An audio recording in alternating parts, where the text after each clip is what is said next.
Welcome to the future, where the glass is half full and you'll need new glasses, where you'll be jumping from conclusions. The past is annulled, and a new future is born. Never before in history has so much meant so little to so many. AD on the radio.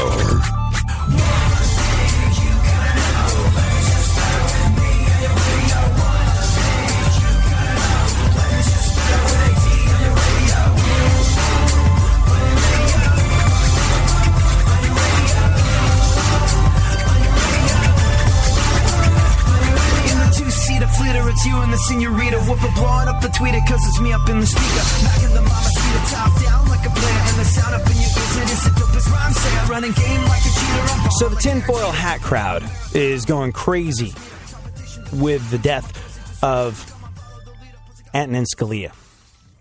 Who killed Antonin Scalia? Conspiracy theories blame Cheney, Obama, and Spock from Star Trek. Yeah, true story. Which is, it's ridiculous, of course. It is ridiculous, of course. And a little sad because, well, it's a conversation that is quickly overshadowing the most valuable takeaway from his passing. Which is what? Well, I don't know if you caught it or not. Ruth Bader Ginsburg did a tribute to her best buddy, Scalia. She said, "We disagreed now and then. But when I wrote for the court and received a Scalia dissent, the opinion ultimately released was notably better than my initial circulation. Justice Scalia nailed all the weak spots." They were polar opposites, Ruth Bader Ginsburg and Antonin Scalia. But here's the thing. While they vastly disagreed in their political ideologies about what the right way forward for the country was, they were diametrically and philosophically opposed on some really important issues. They were really, really close friends. Their families spent New Year's Eve together every single year. And do yourself a favor. Read Ruth Bader Ginsburg's tribute to her best buddy Scalia. The admiration that pours from her. It's not just a political, our thoughts, prayers, and best wishes are with his friends, family, and loved ones in his most difficult of times. She paid tribute to him. And she wrote it like a theater tribute, like a theater review. She said, toward the end of the opera Scalia-Ginsburg, tenor Scalia and soprano Ginsburg sing a duet. We are different, we are one. Oh my gosh. We are different, we are one. If you could encapsulate my hopes, dreams, my wishes for this country in one sentence, that would be it. We are different, we are one. If you've listened to this show for any amount of time, you might have picked up on a couple things. You might have picked up on the fact that, fiscally speaking, I'm a bit conservative. And socially, pretty liberal. Like we've talked about in the past, a lot of people would be like, you're a libertarian. And I just refuse to be labeled. Because I think when you're labeled, you're negated. When you're a joiner, you restrict yourself. And I like the ability to be able to be open to absolutely every single issue and not have to check with a particular party about how I feel with regard to something. That's just me. I find it a very freeing thing. Maybe you give it a go. I don't know. It's so funny how people register as an independent. I'm a registered independent. It doesn't seem like you're very independent if you have to go register. I don't know. Again, that's probably the what people would label the libertarian coming out. Got a really nice email from a guy called Josh who heard us on one of our stations, Real Radio 104.1 in Orlando. He said, it's refreshing to hear some political talk that's not loud, liberal bashing, and has some substance paired with other current events. We'll definitely listen again. Thank you so much, Josh. I appreciate it. And you know what? Sometimes I'm going to lean really far right on issues. Sometimes I might be leaning left. But you're never going to hear me bash someone else's opinion. Trump to me is a bit of a clown.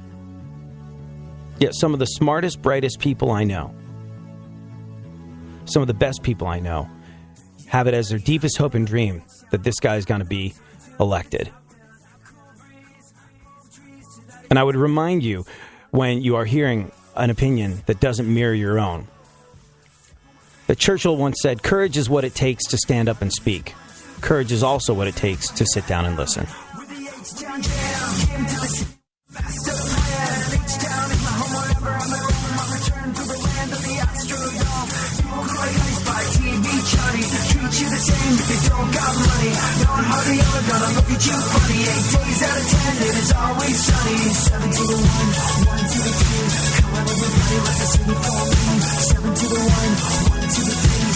Everybody rep the city for me.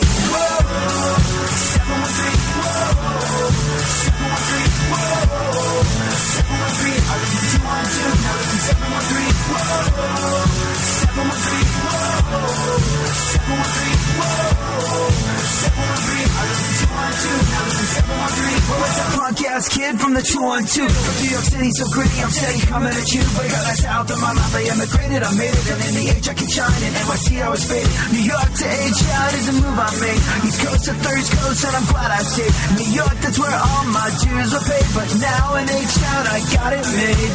7 to the 1, 1 to the 3. Come on, everybody, rep the city for me.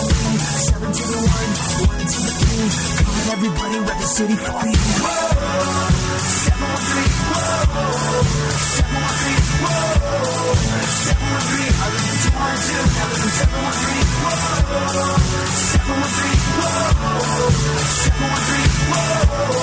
713, I live in 212, now live in 713, whoa!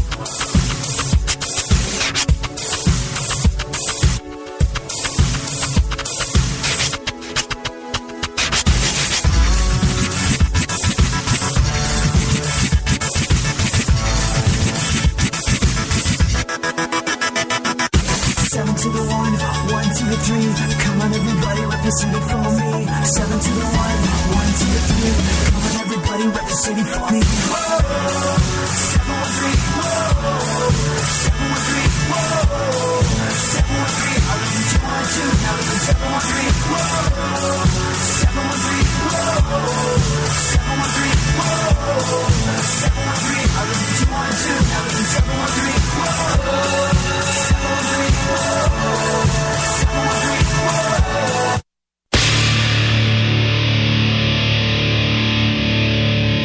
Where the left and right come together for fundamental truths. AD on the radio, on Twitter at ADSXE. I do what I want, when I want, how I want. Every day you're going and working, running that rat race at that pace in that place. Will leave a bad taste for anyone, everyone working day after day. So buddy, I gotta say, for you, there's gotta be a better way, yeah. And you do what they told ya. Company man, feel it, a mindless little soldier. How can you live like that and maintain your composure before it's begun? Your life's already freaking over, yeah. Removing politics from the situation, which is almost impossible to do, but removing politics from the situation. Do yourself a favor. Read Ruth Bader Ginsburg's tribute to Antonin Scalia. They were at odds, philosophically, ideologically, for the vast majority of their careers. Yet they managed to be friends whilst being polar opposites. Their family spent New Year's Eve together every single year. And I say it again because it bears repeating. Ginsburg wrote her tribute to Scalia like a theater review, saying toward the end of the opera, Scalia, Ginsburg, tenor Scalia, and soprano Ginsburg sing a duet. We are different. We are one. And you know what? Spend so much time on this show searching for the right words. I never thought that Never thought that what we're trying to achieve around here would be summed up by Ruth freaking Bader Ginsburg. But we are different. We are one. It's a very erudite way to put it. Kid Rock put it in a different way. This is a guy, Kid Rock put it in a different way. This is a guy who endorsed Obama during the first election where Obama was running for president. Didn't like what Obama did in his first 4 years as president.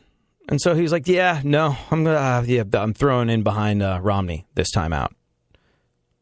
I like him better. And people were like, well, what does this mean? What is it? He was like, I like this guy better. Well, what if we're not what if we voted for Obama? What if we didn't vote for Obama? What if we're dyed-in-the-wool conservatives and we're mad that you endorsed Obama first time around? And he was like, everybody just settle the hell down. It's politics. So you voted for. Doesn't mean we have to hate each other if we vote differently. And you're at an interesting place in American history when the voice of reason is Kid Rock. Mr. Bawitdaba, I am the bull god, the stone cold pimp of the nation, is the voice of reason. He's the cooler head that's prevailing. Where the hell are we at in our personal history? But I'm going to hold that one close. We are different. We are one.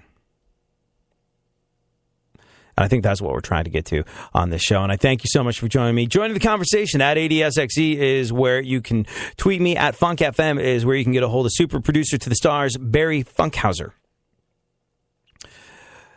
Let's talk a little bit about human kindness today. Why? Well,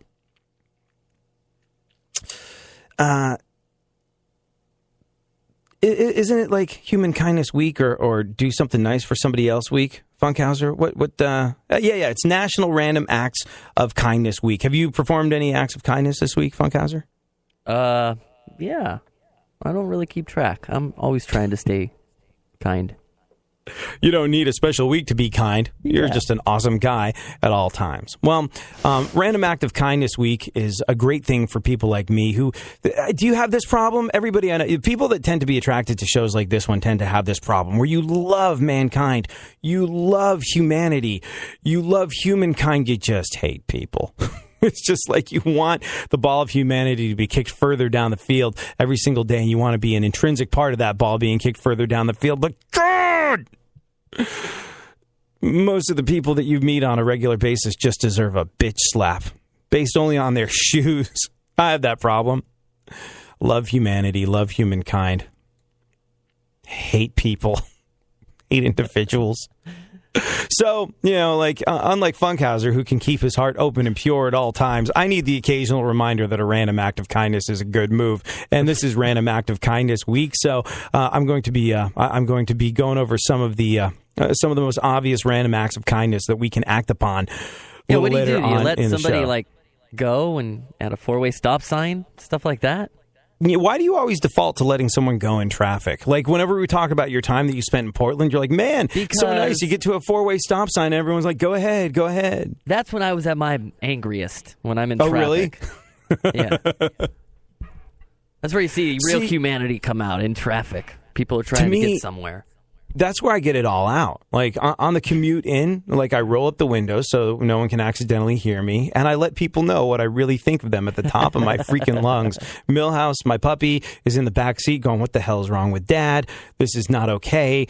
Everything going to be all right? In fact, like, I stopped doing it so much because I saw that it was freaking out Millhouse, so when he rides with me, I don't do it as much, but I kind of engage in primal scream therapy as I'm driving to work. Like, somebody, forgets to signal or is a little slow going up a hill, which is difficult for a lot of cars to make it up. I've got this one really steep hill on the way to work. That person, you worthless piece of human garbage. I don't know what you did to think that you deserve to exist on the earth, but clearly you don't. Get the hell out of my way. Go home, suck on the business end of a shotgun. Do us all a favor and relieve us of the burden of you being on this earth. Which is, of course, absolutely ridiculous, but it's my psychotic inner monologue, and I have to get all that out before I come on to this show and preach kindness and love. Hey, man, we're complicated people. We're like onions. You peel back a layer, boom, there's another one. So sometimes it's good to be reminded.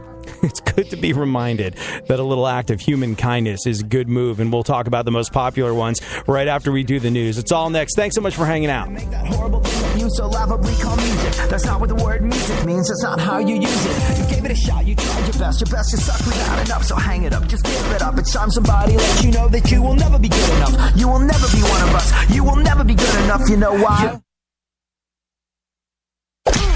Don't get the blues, get all the news. We mean all of you guys out there in Radioland. All aboard!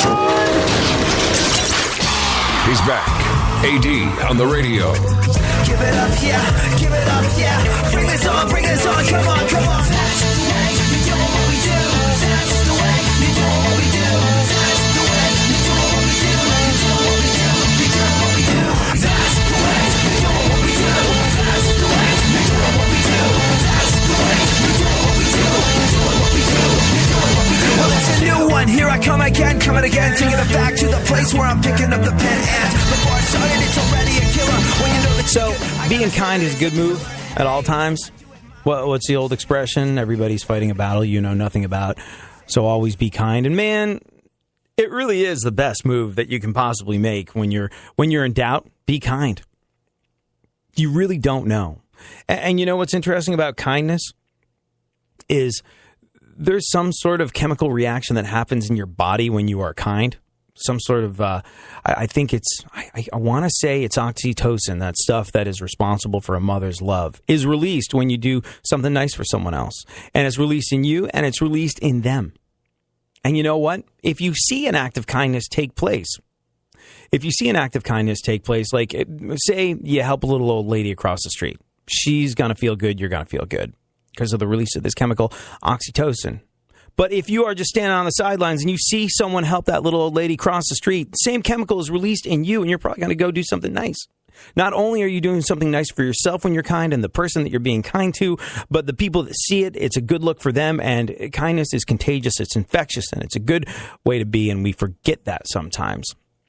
But, man, there's a really interesting writer, this guy, Simon Sinek, and I've got to get a little bit more into some of his books, but he breaks down the chemical reactions that happen in your body when you are kind, and why we are basically this feel-good chemical that's released when we're nice to other people, in us, in them, and the people around us, is sort of like, to me, spiritual evidence that we are hardwired to look out for each other. It's my favorite Bible story of Cain and Abel. Am I my brother's keeper? God says, yeah, you are. Now, hate groups, the mark in that story, has been interpreted by hate groups as an excuse to commit human atrocities. It's been used as an excuse by Nazism, by white supremacists, by pretty much every form of hate that seeks to denigrate and suppress and often in horrible circumstances kill off a certain type of person. The story of Cain and Abel has been used as an excuse to commit all this human atrocity of mind, body, and thought. But to me, when I hear the story of Cain and Abel, I go, hey, yeah, we're supposed to watch out for one another. And that chemical that's being released in our body when we're good to one another, when we see an act of kindness take place, that chemical hit that we get, that feel-good chemical, and like I said, don't quote me on this, I'm no freaking scientist, but that oxytocin release says to me that, yeah, we are our brother's keepers. We are wired to be good to one another, so we should go off and do it. So we're going to talk a little bit about it being Random Act of Kindness Week and the most popular and most meaningful acts that you can commit. If you're looking for a little inspiration about a good way to go out and be kind, as I often am, being the road-raging individual that loves humanity but kind of hates people, we're going to go over some of the things that are going to mean the most to people around you if you commit these random acts of kindness right after we get into the news. Funkhauser, take it away. This is My Witness News. In no way, shape, or form fair and certainly not balanced. And now, super producer to the stars, Barry Funkhauser. Oh, yeah.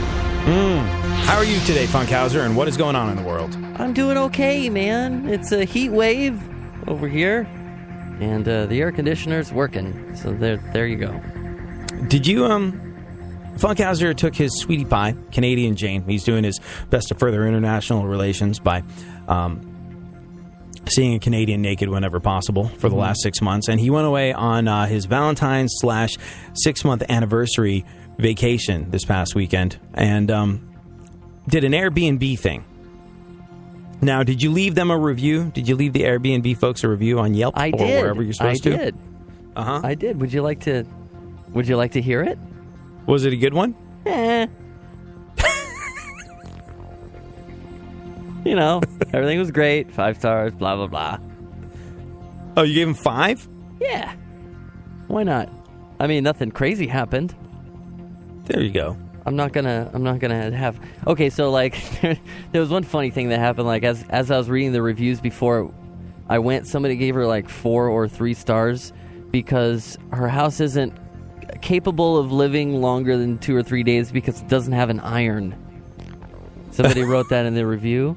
So when we got there, guess what was on the table? The biggest, iron? brightest, most expensive-looking iron you've ever seen sitting there. So I was going to say, you know, turns out Karen has an iron after all, so you can stay a little longer now.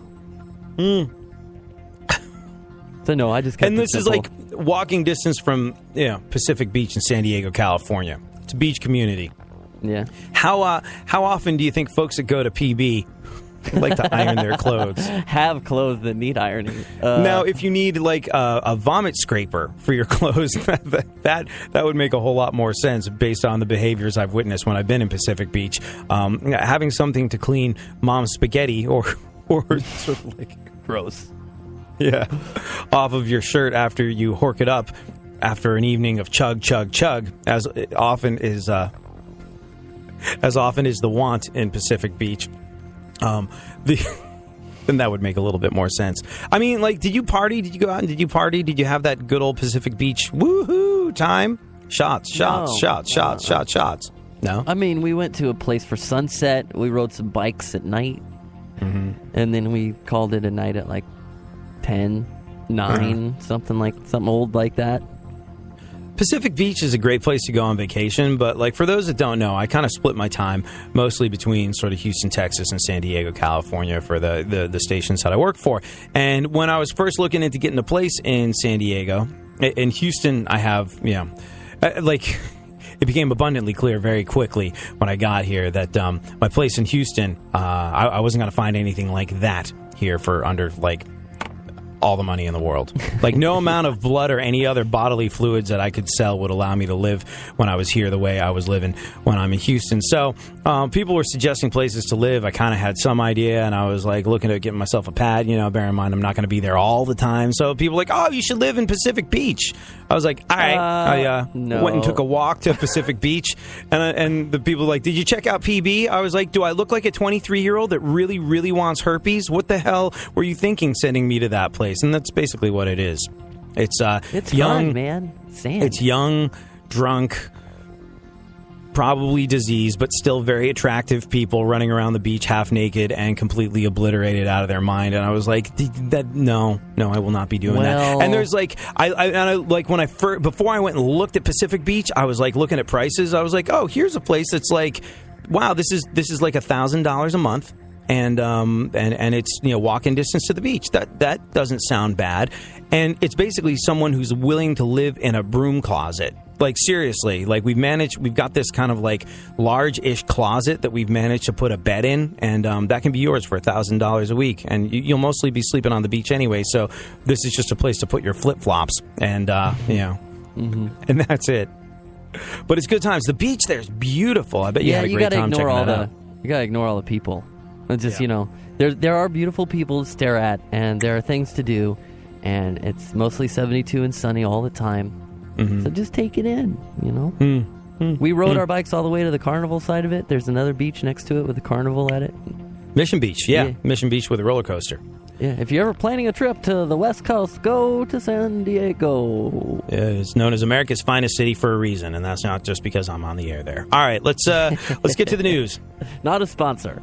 So, not a sponsor. Hey, oh, by the way, you didn't answer the question yesterday, but you found out that when you booked yourself into an Airbnb, the woman that owned the bed and breakfast had a kid, and little you know the kid's name, like Braden because or Jaden or yeah, because well, the reason you know the kid's name is because it was monogrammed above the bed where you were staying with Canadian Jane, meaning that you stayed in the kids' room, which was made nice like a guest room. So who were you to know from the pictures? Painting. It looked like a Pinterest painting, right? Yeah, beautiful. Feng shuied out the yang, I'm sure.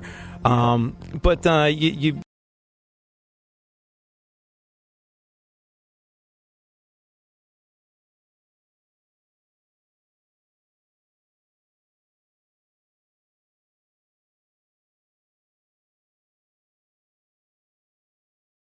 not have sex in this kid's bed. What? Can you? I'm sorry. There's something going on here. I hope she changed the sheets before the kid slept in there again. Let's get on with the new. Where's the appropriate soundbite? The appropriate soundbite. Real classy. Why don't we just go to the story? Okay. Whoa, man. Whoa. The 58th annual Grammy Awards went down last night from the Staples Center in Los Angeles. Yeah. LL Cool J did an awesome job of making me wish Steve Harvey was the host. I didn't see it yet. I hear that Kendrick Lamar was on fire. On fire? Yeah. Yeah, he did. He didn't bring the heat. I never watched it. Like being the it's Oscars, Grammys, Tonys, Emmys, SAG Awards, BAFTA Awards, all this sort of stuff. It's just an egregious orgy of self-congratulation that I tend to give the big old misseroo. And I hear, like, it was 3 hours long, and the first 2 hours were wildly dull, and the last hour was amazing. So I just watched the highlights the next day on the interwebs. You didn't think the Bieber Love Yourself acoustic wasn't amazing?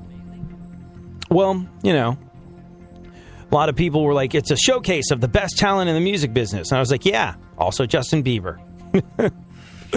Oh, man. Here's the thing. Things like this. I think I saw him. I didn't catch him do that on the Grammys because, you know, why would I want to? But I did inadvertently see him perform acoustic on the Today Show or something like that. I walked into the studio and it was on. And there's I believe if you go to my Instagram page, I videoed it because, there were dogs howling 5 counties away. Like, if there's one thing that he cannot do, it's act like a normal human being. If there's another thing he can't do, it's sing live. Good grief. Annoying little lesbian hair-cutted spawn of Satan sent to Earth via Canada to ruin everything for all of us, who therefore must be stopped. Sorry. Justin Bieber's all like gangster now, like, and there's a lot of people like, hey, he's a role model for kids. He shouldn't be hanging out with all these gangster rappers and smoking blunts and acting like he's in the Crips or the Bloods. And I'm like, okay, yes, I agree with you in spirit. I agree with you, but here's the thing: silver lining to Justin Bieber acting like he's in a gang is that it vastly increases the likelihood of him getting gunned down in a drive-by, and I think that's a good thing. All right, what else? The Westminster Kennel Club Dog Show was on last night also. Man, I wanted to see that. Well, yeah, no, if you want to see a bunch of spoiled bitches take a dump all over the floor of the Staples Center, there's always Lakers games. Took me 30 minutes to realize I wasn't watching one of those Real Housewives show.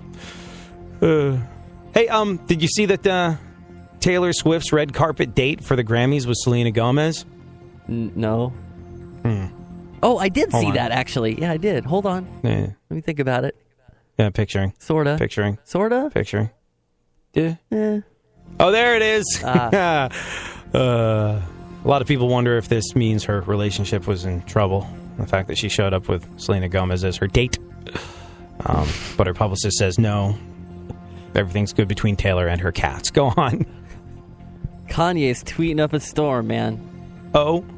He says he needs more money to bring more beautiful ideas into the world. I need more money! Tweet!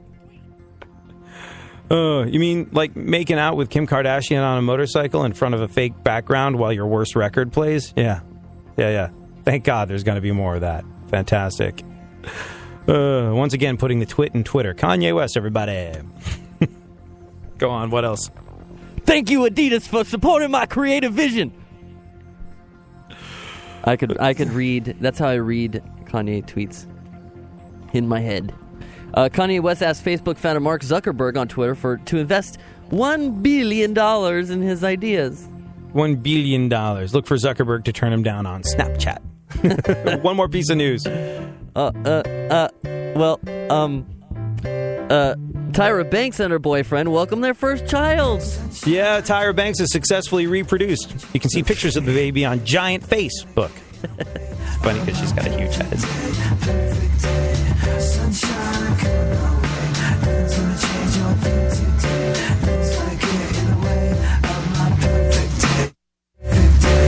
About 10 with puppies in my face, and Dad gotta join the human race.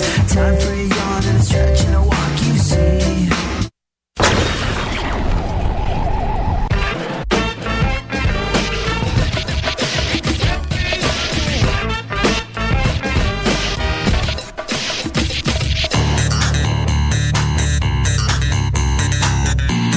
Now, more AD on the radio. Back once again, the ill behavior, delivering and giving you a musical savior. Back once again, it's your boy AD again. Nobody rock a party better than me. Back once again, the ill behavior, delivering and giving you a musical savior. Back once again, it's your boy AD again. Nobody rock a party better than me. So apparently this is National Random Act of Kindness Week.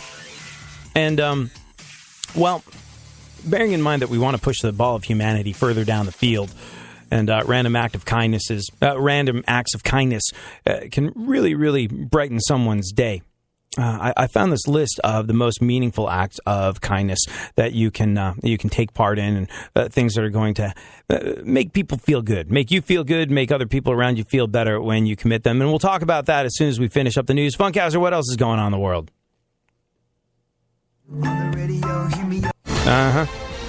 Oh, just you not giving me enough warning. It's like deer, swerve. You should be poised at all times, like a sprinter ready to leave the starting blocks. Well, we do work with the for news the bed, because you never know. We do work for the best, brightest star in the sky, but I don't have a lot of buttons over here. Oh. Were you? You can be honest. $1 a month, you can buy a button for AD. On the radio. You can be honest with me. Were you doing some of the work that you have to do for Nikki Sixx while we were working on my show? Not then. Not then. Other times, yes. Right now, This time, probably. Right. Okay. Well, Click. you know what? Honestly, like if it wasn't for Nikki Sixx and Motley Crue, we wouldn't be having this conversation. So that's okay. Honestly, my first ever concert was the 4th grade, and it's a long story that you might have heard before if you've listened to this show for any length of time. But bottom line is Funkhauser works on Nikki Sixx's show as well, and here's the thing. If I hadn't gone to see Motley Crue in the 4th grade on the Dr. Feelgood tour, it wouldn't have been a life-changing experience in which I was in my first mosh pit, saw Tommy Lee play drums upside down while there were fireworks going off, and my young mind wouldn't have gone, I want to do something related to this, and I wouldn't have wound up in a band, and I wouldn't have wound up playing drums, and I wouldn't have wound up getting a record deal, and I wouldn't have wound up going on tour, and I wouldn't have wound up in America, and I wouldn't have wound up getting dropped by my record label when A&M was purchased, Polygram was bought by Seagram's, and they were like, oh my gosh, a gin company ended my musical career, what am I going to do now? I know, I'll be on the radio. Oh, thank you, Nikki Sixx from Motley Crue. So if he works on Nikki Sixx's show while he's doing mine, I'm sort of okay with that because know him, know me. Yeah. So we're good with it. Go on. Okay. Barry Manilow was hospitalized after undergoing oral surgery. Oh, no. My namesake there. Oh, really? You were named after Barry Manilow? Yeah. Yeah, one time I told him. It was 4 o'clock in the morning in Vegas. He was flying by. I'm like, I was named after you. He waved. And how did he take it? How did he take that news? He waved. Was this during your punk rock blue hair phase? Could be. If you were living in Vegas, that's I've seen pictures of you living in Vegas. I was One of named those. after you. Barry! Yeah, complications after his oral surgery. He just couldn't cope. A cabana. Go on. Peyton Manning allegedly put his genitals on a female trainer's face in college. This is really old news, but it has come back to bite him in the ass. Well, no. I mean, literally, it's old news. It happened when I think 20 years ago now, like in 1996 when he was playing at the University of Tennessee. And now I think there was some sort of settlement reached with the female trainer. There was some sort of settlement reached with a female trainer. And what it was, he was injured. This is the story. And, you know, unless you were there, you don't really know. But there's this 1996 incident in which Manning, UT football player, accused of placing his naked genitals on the face of a female trainer while she was examining him. Manning has denied the allegations and said he was mooning a fellow athlete. So here's the deal. He was being examined for an injury somewhere south of the equator, if we're trying to understand exactly what happened. And a fellow athlete walked by, and unaware of his surroundings, he dropped trow so he could moon the fellow athlete. And if we are to believe the excuse he gives, flop right onto her head. And he was like, oh, I was really just trying to moon a fellow athlete. The trainer, Dr. Jamie Nowright, I think, sued Manning after he described her in a book as vulgar-mouthed. Anyways, the University of Tennessee is now being sued. It's not Manning being sued. I think he was sued. Like, that woman got some hush money, went away. University of Tennessee is now being sued for letting Peyton Manning drag his cash and prizes on a female trainer's face and basically laughing about it. So that's why it's come back to haunt him all these years later. Like, his career is effectively over. Everybody thinks he's going to retire now. And, he's not being sued. She was going to sue him. They reached a settlement. But now the university is being sued 20 years after the fact. I thought there was a statute of limitations on this sort of thing. Evidently not. But, yeah, this is a story which is very old, but a lot of people are becoming aware for the first time. Peyton Manning allegedly put his junk on a female trainer's face in college. Wow. And you thought he had a hard time controlling his balls in the NFL. Go on. Experts say gas prices are about as low as they're going to get. A buddy of mine that does radio in Dallas had the cashier from a 7-Eleven in Oklahoma on the air with him.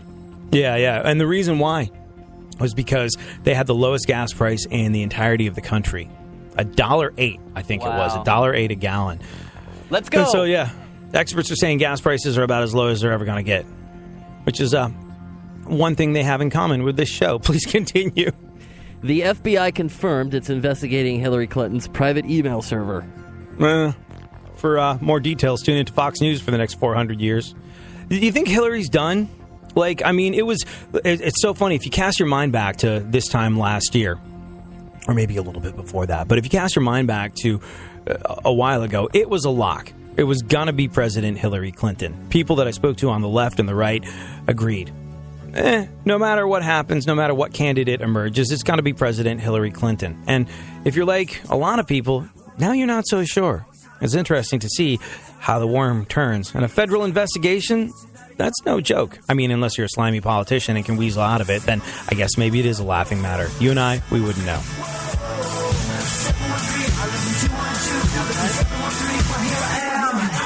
H-Town jam, came to the city with a master plan. H-Town is my home wherever I'm at home. My return to the land of the people like ice by TV Johnny. Treat you the same if you don't got money. No one hardly ever gonna look at you funny. 8 days out of 10, it is always sunny. 7 to the 1, 1 to the 3. Come on everybody, rep the city for me. 7 to the 1, 1 to the 3. Come on everybody, rep the city for me. Whoa, 713.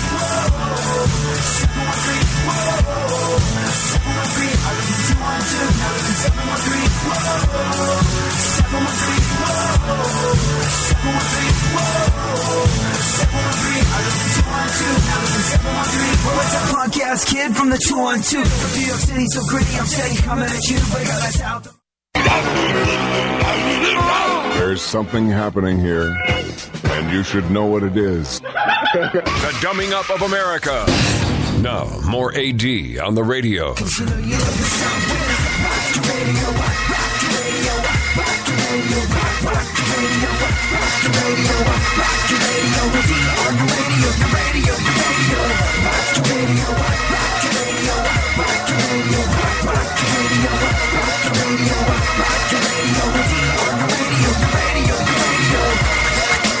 So if there is one thing that can be said about our political process in America in 2016 as we look to pull the lever for democracy and elect a new president of these United States of America and indeed leader of the free world, if there's one thing that we can say about what things are like in America at the moment is you can say that it's a gift from the comedy gods, what is going on in the world of American politics at this stage in the game. Every single comic, every single late night host, everyone that is even vaguely involved in the ha-has and the hee-hees professionally is just having a banner couple of years, and we're going to be sad when it's all over. Jimmy Fallon talked a little bit about Trump and Cruz and Trump promising to clean up his language on the campaign trail.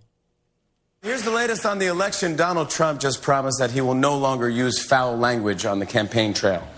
Now when people ask him his policy on ISIS, he just says, I'm going to bomb the shy diddly doodles out of them. That's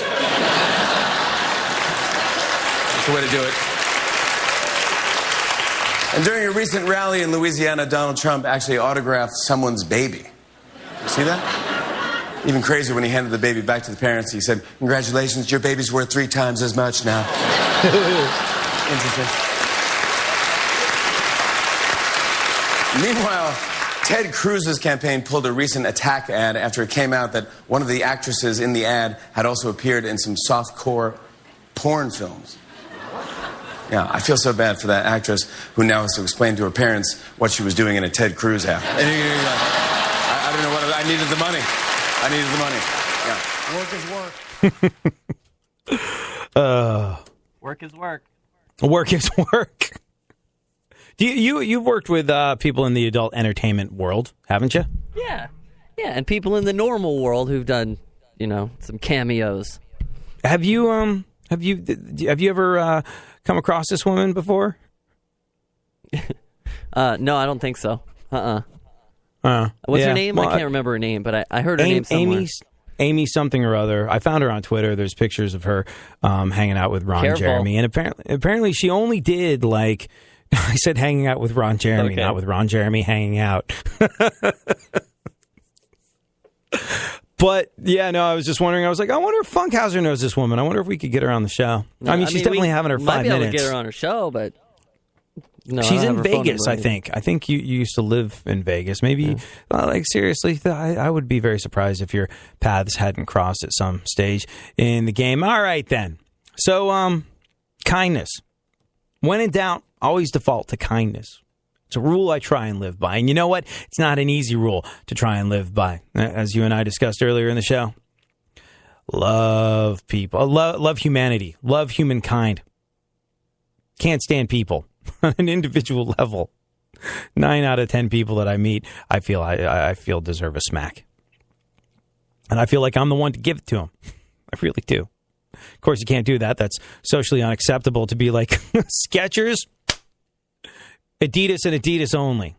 And yeah, it does come down to things as small and petty as shoes. I mean, obviously, you wish hot burning death upon people when they vaguely cut you off in traffic because they're uncertain where they're going. And you've done the same thing to somebody else 5 minutes ago, but they clearly deserve to die. But the wrong shoes, Adidas, no Skechers, is the code by which I try and live my life. And then I squash it down. And the code I really should be trying to live by is to be kind. At all times. You don't know what people are going through. So defaulting to kindness is always going to be the best move. And if that were easy, we would do it all the time without thinking about it. And we wouldn't need something like National Random Act of Kindness Week. If you were like super producer to the stars Barry Funkhauser and the milk of human kindness overrunneth from your cup and you're always a nice guy and you're not judgmental as you go through your life, then you don't need this reminder. But I sometimes do. And so I figured today, let's have a little music. Do we have some sort of music that's appropriate when talking about being nice to one another, Funkhauser? Yeah, I think so. Let me see if I can dig. Today we're going to talk a little bit about the random acts of kindness that could mean the most to the people around you. Interesting. This is nice, isn't it?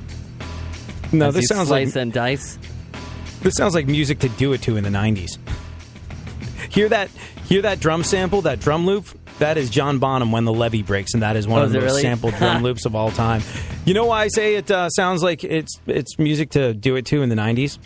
I was watching a documentary on sort of like fundamentalist Christians the other day, and they like there's this one guy who was a professor of music at a religious college, and the interviewer played him some Buddy Holly.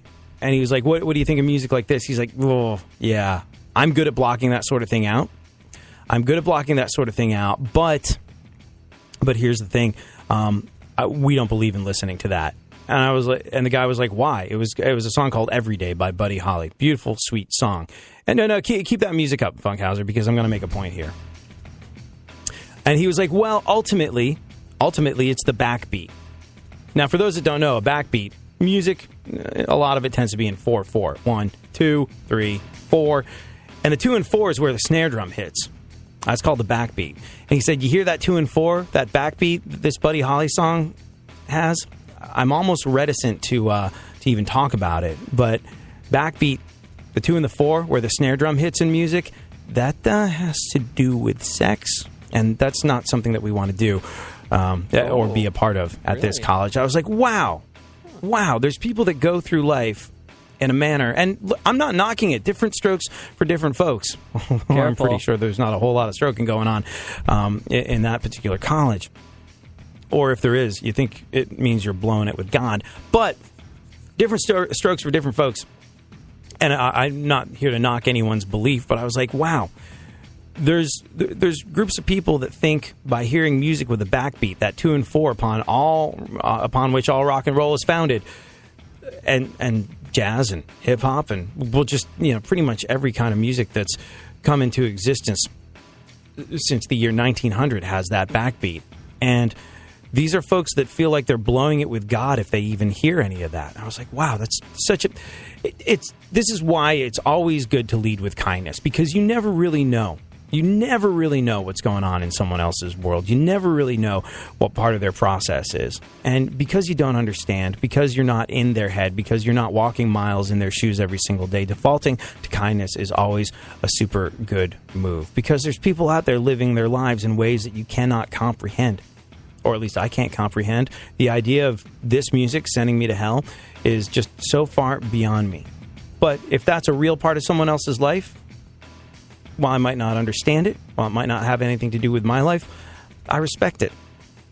And bearing that in mind, let's talk a little bit about Can I kill kindness. the sex music? Yeah, you can. Thank you. Let's better our chances of getting into heaven and not have that on in the background, just in case that guy was right. According to this new survey, 83% of us perform a random act of kindness every week. And 65% of us say they do it every day, which seems really high. Courtesy flush does not count, just so we're clear on this. 56% of the people in the survey say they do random acts of kindness because it makes them feel good.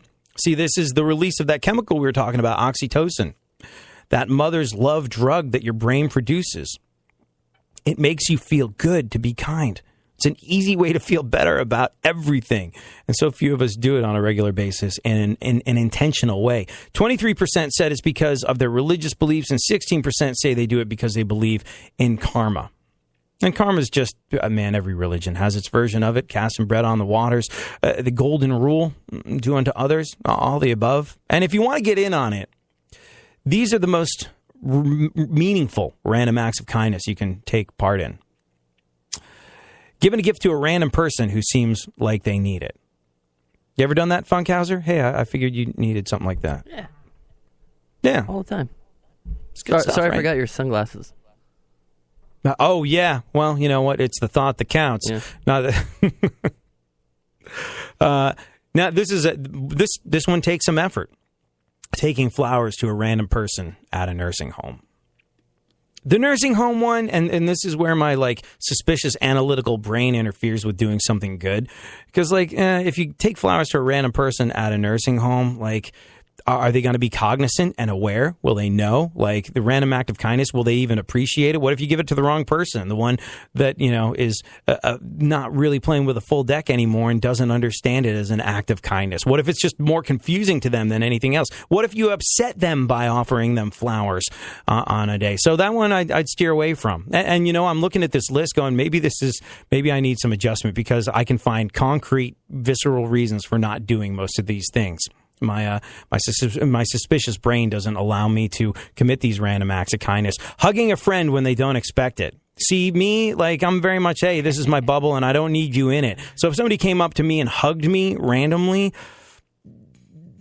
a hug feels good. A hug feels good. When you need it, a hug feels good. There's no two ways about it. But I'm that kind of guy that would be like, hey, you don't hug me without asking me permission.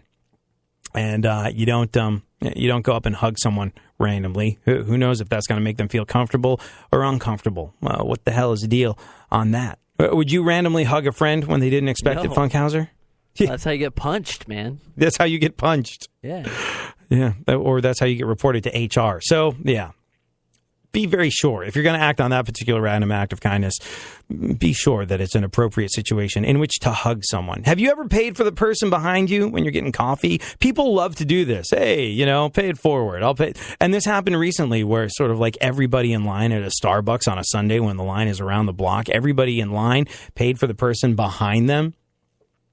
And it went on for hours. The folks at the Starbucks were amazed. They're like, oh, that's so cool to see that example of paying it forward. Me, I would be like, again, I would have a problem with that because, I think that the guy, I would be like, coffee, please. And like, oh, the person in front of you already got it. How long has this been going on? Oh, the last 20 minutes, everyone's been buying stuff for the person behind you.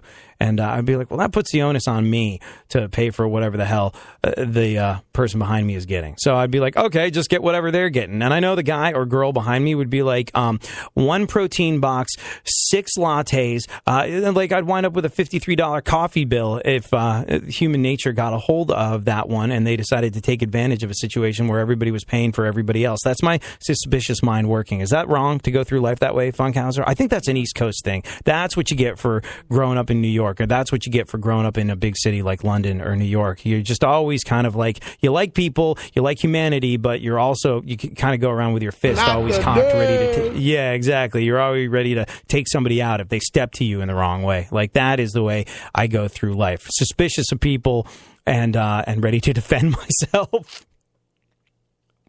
Maybe that's because I was mugged twice when I was a kid. I don't know.